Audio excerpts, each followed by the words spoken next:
फडणवीस पहिलीपासून हिंदी आणण्याचा प्रयत्न करून बघा, दुकानांनाही शाळाही बंद करणार. मीरा रोडमधून राज ठाकरेंचा मुख्यमंत्र्यांना इशारा. दुबे म्हणतो पटक पटक के मारेंगे, तर तुम मुंबई में आ जाओ, समंदर में डुबे डुबे कर मारेंगे. राज ठाकरेंचा हल्ला बोल.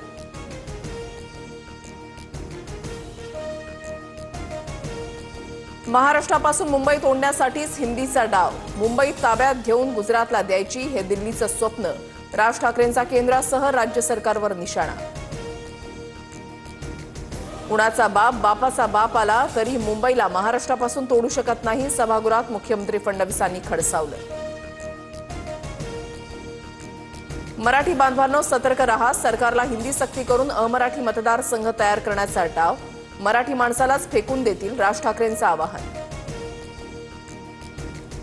अमराठी व्यापाऱ्याच्या अरेरावीमुळे कानफटीमध्ये बसली. कानावर मराठी समजत नसेल तर कानाखाली बसणारच, राज ठाकरेंनी खडसावलं.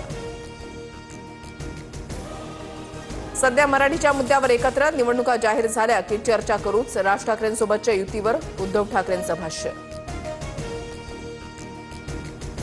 ज्यांना संपलेला बोलले त्यांच्यासोबत चल मेरे भाई हात जोडता हूं म्हणत रोज जात आहेत.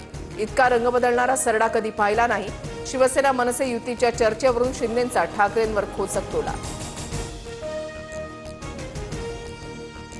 जनता फक्त आव्हाड किंवा पडळकरांनाच नाही तर आपल्याला शिव्या देते. सगळेच आमदार माजलेत असं बोललं जात आहे. विधान भवनामधल्या हाणामारीवरून मुख्यमंत्री देवेंद्र फडणवीस संतापले.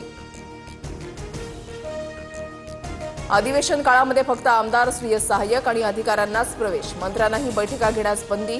हाणामारीच्या प्रकारानंतर विधानसभा अध्यक्षांचा मोठा निर्णय. प्रकरण विशेषाधिकार समितीकडे वर्ग. विधान भवनामध्ये हाणामारी करणं, आव्हाड आणि पडळकरांच्या कार्यकर्त्यांना भोवलं. आरोपी नितीन देशमुख आणि ऋषिकेश टकलेला सोमवारपर्यंत पोलीस कोठडी. दोघेही सराईत गुन्हेगार असल्याची पोलिसांची माहिती. जनसुरक्षा कायद्याअंतर्गत कोणत्याही एका व्यक्तीला अटक करता येत नाही. डावे आणि कडवे डावे यात खूप फरक. मुख्यमंत्री फडणवीसांकडून स्पष्ट. विधिमंडळात मारामारी करणारे कडवे डावे की कडवे उजवे, गुन्हेगारांचा नवा राजकीय जन्म होतोय. राष्ट्रपती राजवट लावावी एवढी गंभीर स्थिती. उद्धव ठाकरेंची सरकारवर टीका.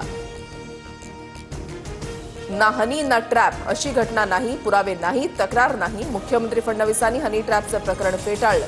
नाशिकचा हॉटेल मालक काँग्रेसचा अध्यक्ष म्हणत पटोलेंवर पलटवार.